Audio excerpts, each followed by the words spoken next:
Okay, how does a president win an election? Well, we need 270 electoral votes. It's not determined by popular vote.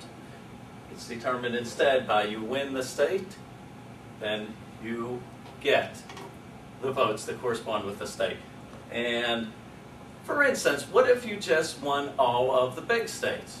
For example, California with 55, Texas 38, Florida 29. Let's just go for all the states that have more than 15 electoral votes. Pennsylvania with 20, New York with 29, Michigan with 16, that meets our cutoff.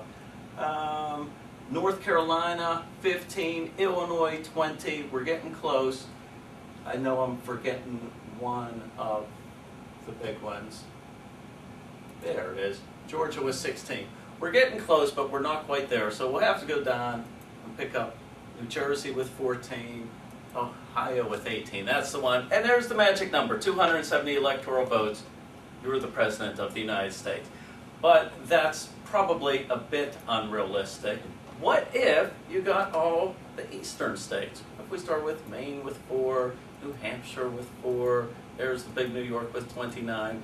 And we'll just work our way right down here. Be like the new Atlantic Coast Conference. North Carolina with 15, South Carolina with 9, Florida with 29. If we got the complete eastern, no, still not enough. So let's work our way over. West Virginia with 5, Ohio 18, Tennessee 11. If we go all the ways over to the Mississippi River, we got it. We got our 270 electoral votes. But again, that's probably highly unrealistic.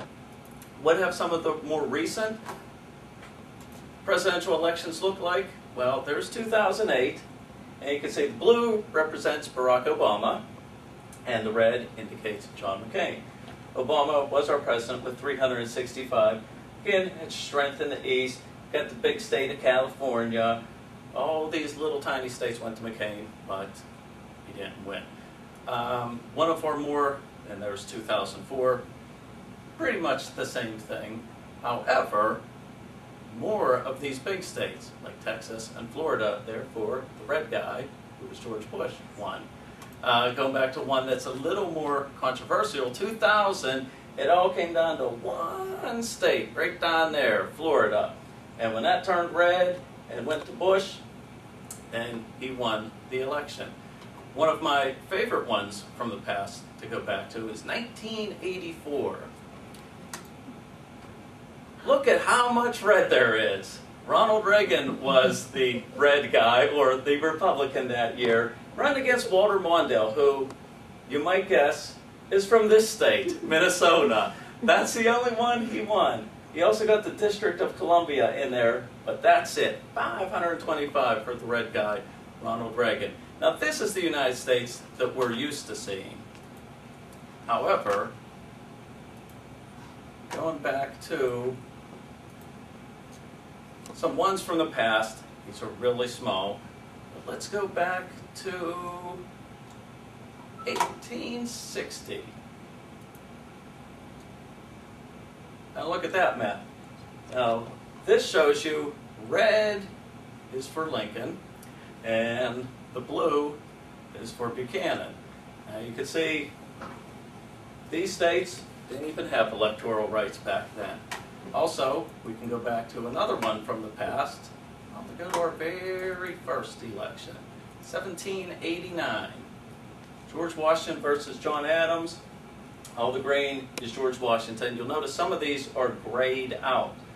North Carolina and Rhode Island, they had not ratified the Constitution yet, so they were not in the electoral process. And New York, they just weren't organized enough to send any electors, so that's why they're gray.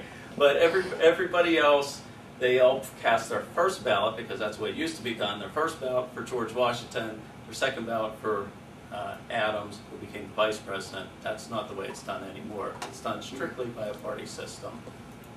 And that's just a very, very quick introduction to the Electoral College.